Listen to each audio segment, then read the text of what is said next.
Hello friends, welcome to One Style Cooking. நாம இன்னைக்கு பார்க்க போற ரெசிபி என்னன்னு பாத்தீங்கன்னா அரேபியன் மட்டன் மந்தி தாங்க. சோ ட்ரெடிஷனலா கல்ஃப் சைடுல செய்யற மாதிரியே நம்ம ஈஸியா நம்ம வீட்லயே செய்யலாங்க. இதுக்கு மட்டன் மந்தி மசாலா எதுவுமே தேவையில்லை. நம்ம வீட்லயே எல்லா மசாலாவும் ரெடி பண்ணலாம். எப்பவுமே ஒரே மாதிரி பிரியாணி செஞ்சு சாப்பிடாம கண்டிப்பா நீங்களும் இந்த ரெசிபி ட்ரை பண்ணி பாருங்க. வாங்க நம்ம எப்படி ஈஸியா டேஸ்டியா இந்த மந்தி பிரியாணி செய்யலாம்ங்கறத போய் பார்க்கலாம். வீடியோக்குள்ள போறதுக்கு முன்னாடி கீழ உள்ள ரெட் கலர் சப்ஸ்கிரைப் பட்டனை கிளிக் பண்ணுங்க. கூடவே பக்கத்துல உள்ள பெல் ஐகானையும் கிளிக் பண்ணுங்க. அப்பதான் நான் போடுற வீடியோ எல்லாமே உடனுக்குடன் உங்களுக்கு தெரிய வரும். வாங்க இப்போ வீடியோக்குள்ள போலாம். மட்டன் மந்தி பிரியாணி பண்றதுக்கு ஃபர்ஸ்ட் ஒரு மசாலா ரெடி பண்ணிரலாம். அதுக்கு ஒரு மிக்ஸி ஜார்ல 2 டீஸ்பூன் போல மல்லி சேர்த்துக்கலாம். 1 டீஸ்பூன் மிளகு சேர்த்துக்கோங்க. கூடவே 1 டீஸ்பூன் ஜீரகம். கொஞ்சமா பாத்தீங்கன்னா நட்மேக் சேர்த்திருக்கேன். நம்ம ஊர்ல ஜாதிக்காய்னு சொல்லுவாங்கல்ல. இது வந்து மந்திக்கு வந்து நல்ல ஒரு ஃப்ளேவர் கொடுக்கும். இந்த மாதிரி நுணுக்கி சேர்த்திருக்கேன். கூடவே இந்த அளவு சைஸ்க்கு ஒரு திக்கான ஒரு பட்டை சேர்த்துக்கோங்க. இதோட ஒரு 4 ஏலக்காய் சேர்த்துக்கலாம். ஏலக்காய் எந்த அளவு சேர்க்கீங்களோ அதுல இருந்து குவாண்டிட்டி வைஸ் டபுள் மடங்கு கிராம்பு சேர்த்துக்கலாம். ஒரு 8 கிராம்பு சேர்த்திருக்கேன். இப்போ இதெல்லாம் சேர்த்து நல்லா ஒரு ஃபைன் பவுடரா அரைச்சு எடுத்துக்கலாம். பாருங்க நம்ம மந்தி மசாலா ரெடி ஆயிடுச்சு. இப்போ இத பவுல்ல ட்ரான்ஸ்ஃபர் பண்ணிரலாம். இப்போ இதோட ஒரு 1/4 டீஸ்பூன் போல மஞ்சள் தூள் சேர்த்துக்கலாம். கூடவே 1 டீஸ்பூன் மிளகாய் தூள் சேர்த்துக்கோங்க. இது தனி மிளகாய் தூள் தான். இப்போ இதெல்லாம் சேர்த்து நல்லா மிக்ஸ் பண்ணிக்கலாம். இதுதாங்க மந்தி மசாலா. நீங்க கடையில கூட ரெடிமேடா கிடைக்கும். அந்த மாதிரி கிடைச்சதுன்னா வாங்கிக்கோங்க. எல்லா இடத்துலயும் இந்த மந்தி மசாலா கிடைக்காது.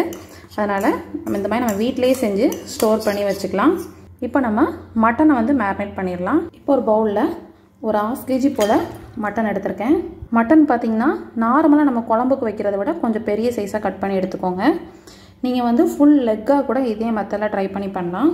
இப்போ இதில் நம்ம ஏற்கனவே ரெடி பண்ணி வச்சிருந்தல மட்டன் மந்தி மசாலா அது இதில் சேர்த்துடலாம். இதில் வந்து நான் இப்போ ஒரு 3 டீஸ்பூன் போல் தான் சேர்க்குறேன். பாருங்கள் இந்தளவு மீதி இருக்குது. இதை நம்ம அப்புறம் யூஸ் பண்ணிக்கலாம். இது கூடவே இந்த மட்டனுக்கு தேவையான உப்பு சேர்த்துக்கலாம். கூடவே ஒரு 1/2 லெமனை இந்த மாதிரி புழிஞ்சு விட்டுக்கோங்க. இப்போ லெமன் புழிஞ்சு எடுத்தாச்சு. இப்போ இதை நல்லா மிக்ஸ் பண்ணிடலாம். மசாலா எல்லாம் சேர்த்து நல்லா மிக்ஸ் பண்ணியாச்சு. ஒரு 2லேருந்து ஒரு 3 மணி நேரம் வரைக்கும் நல்லா ஊறணும். நீங்கள் டைம் இல்லை நினச்சிங்கன்னா ஒரு 1/2 ஹவராவது குறைஞ்சது ஊற வச்சுக்கோங்க. இப்போ நல்லா ஊறட்டும். ஒரு குக்கரில் நம்ம ஆயில் சேர்த்துக்கலாம். ஆயில் வந்து பார்த்திங்கன்னா ஒரு 75 ml கிட்ட ஆயில் சேர்த்துருக்கேன். கூடவே கொஞ்சமாக நம்ம நெய் சேர்த்துக்கலாம். ஒரு 2 டேபிள் ஸ்பூன் போல் நெய் சேர்த்துக்கோங்க. இதில் ஒரு சின்ன துண்டு பட்டை, 4 ஏலக்காய், 4 கிராம்பு சேர்த்துக்கலாம். கூடவே 2 பிரிஞ்சி இலை. இதை நல்லா மிக்ஸ் பண்ணி விட்டுக்கோங்க. இந்த கிராம்பு வந்து நல்லா வெடிக்கணும். சிக்கன் மந்தி ரெசிபி ஆல்ரெடி போட்டிருக்கேன். அதோட லிங்க் வந்து கீழே டிஸ்கிரிப்ஷனில் அப்புறம் கார்டில் கொடுக்குறேன். நீங்கள் அதையும் செக் பண்ணி பார்த்துக்கோங்க. சிக்கன் வந்து நம்மளுக்கு ஈஸியாக குக் ஆயிரும். அதனால் 1 பார்ட் ரெசிபி மாதிரியே ஈஸியாக செஞ்சிடலாம். இப்போ இதில் 2 வெங்காயத்தை சின்னதாக கட் பண்ணி வச்சுருக்கேன். அதை சேர்த்துக்கலாம். கூடவே 2 பச்சை மிளகாவும் சேர்த்துக்கலாம். இப்போ பாருங்கள் வெங்காயம் வந்து ஓரளவுக்கு வதங்கியிருக்கு. இந்த ஸ்டேஜில் இஞ்சி பூண்டு பேஸ்ட் சேர்த்துக்கலாம். நான் வந்து ஒரு 3 டீஸ்பூன் வர அளவுக்கு இஞ்சி பூண்டு பேஸ்ட் சேர்த்துருக்கேன். இப்போ இந்த இஞ்சி பூண்டோட பச்சை வாசனை போகட்டும். இப்போ நல்லா ஒரு ஆஃப் ஃப்ளேவர்லாம் போய் நல்லா வாசனை வருது. இந்த ஸ்டேஜில் நம்ம ஆல்ரெடி ஊற வச்சுருந்தோம்ல மட்டனை சேர்த்துடலாம். மட்டன் சேர்த்து லைட்டாக மிக்ஸ் பண்ணி விட்டுக்கோங்க. இந்த மட்டன் மந்தியில் பார்த்தீங்கன்னா நம்ம புதினா சேர்க்க வேண்டிய அவசியம் இல்லை, கொத்தமல்லி எதுவுமே சேர்க்கணும்னு அவசியம் இல்லை. ஆனால் டேஸ்ட் பார்த்தீங்கன்னா ரொம்பவே சூப்பராக இருக்கும். இப்போ இது ஒரு 2 நிமிஷம் நல்லா வதங்கட்டும்.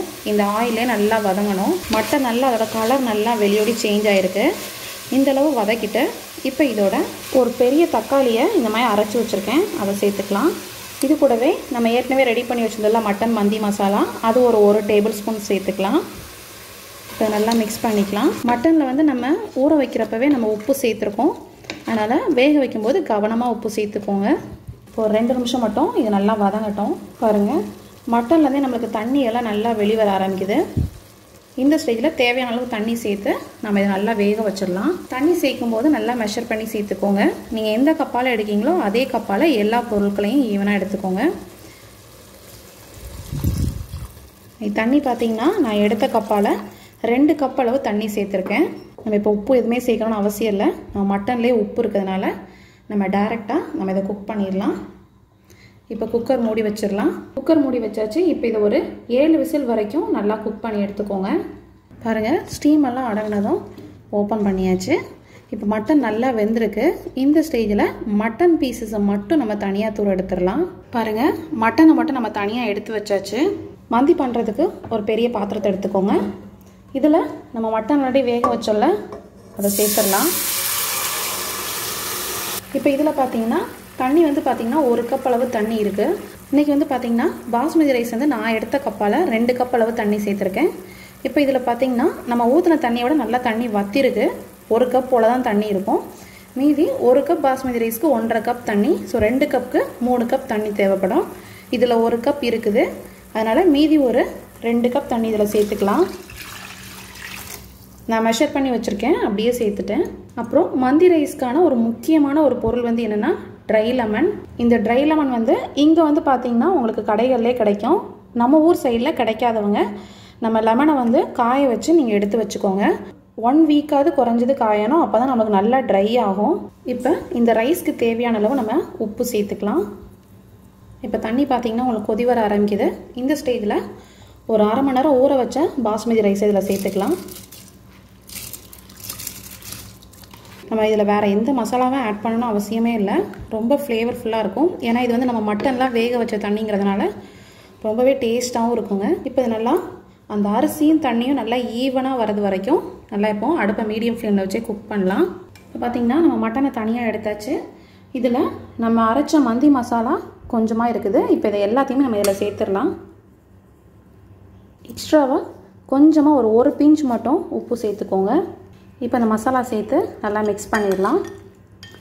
நீங்கள் ஓவன் இருந்துச்சுன்னா ஓவனில் கூட நம்ம இதை க்ரில் பண்ணி எடுத்துடலாம். ஓவன் இல்லாதவங்க நம்ம வீட்டிலையே எப்படி செய்யலாங்கிறதுக்காக தான் நான் உங்களுக்கு ஈஸியாக செஞ்சு காமிச்சிருக்கேன். பாருங்கள், பெரிய பெரிய பீஸாக கட் பண்ணிங்கன்னா தான் உங்களுக்கு மந்திக்கு நல்லாயிருக்கும். சின்ன சின்ன பீஸாங்கிறப்போ ஒன்று நம்மளுக்கு கரைஞ்சிரும், இல்லைனா அந்த டேஸ்ட் வந்து கரெக்டாக வராது.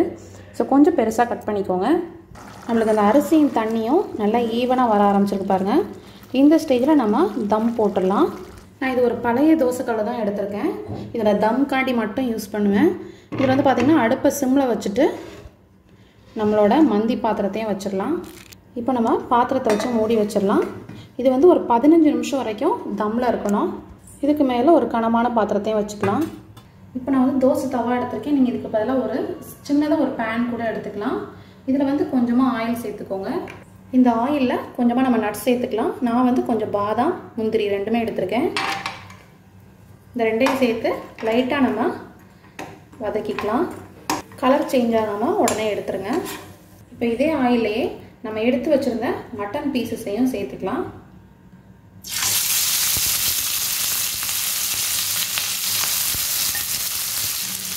மட்டன் சேர்த்து அடுப்பை வந்து லோ ஃப்ளேமில் வச்சுக்கோங்க.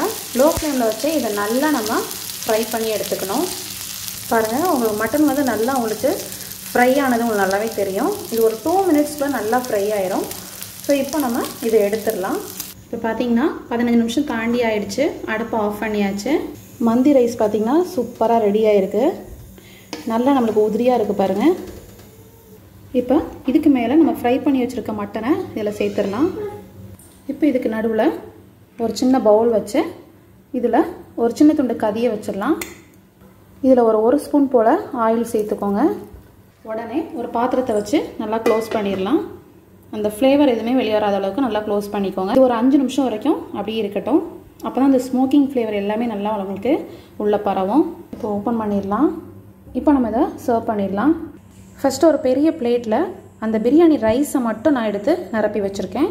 இப்போ இதுக்கு மேலே ஃப்ரை பண்ண ஆனியன் சேர்த்துக்கலாம். நல்லா ஆயிலில் டீப் ஃப்ரை பண்ணி எடுத்துக்கோங்க. இது கூடவே மேலே கொஞ்சமாக நம்ம ஃப்ரை பண்ணோம்ல நட்ஸ், அதையும் சேர்த்துக்கலாம். இது கூடவே கொஞ்சம் நம்ம வெஜிடபிள்ஸ் சேர்த்துக்கலாம். அரேபியன் ஃபுட்டில் பார்த்திங்கன்னா நம்ம எந்த அளவுக்கு நான்வெஜ் எடுக்காங்களோ அதுக்கேற்றால வெஜிடபிள்ஸ் யூஸ் பண்ணி சாலடும் விரும்பி சாப்பிடுவாங்க. ஸோ அதனால் கொஞ்சம் வெஜிடபிள்ஸ் எடுத்துக்கிறேன். இப்போ இதுக்கு மேலே நம்மளோட மட்டனை ப்ளேஸ் பண்ணிடலாம். அவ்வளோதாங்க, நம்மளோட சூப்பரான ட்ரெடிஷ்னலான அரேபியன் மட்டன் மந்தி ரெடி ஆகிடுச்சு.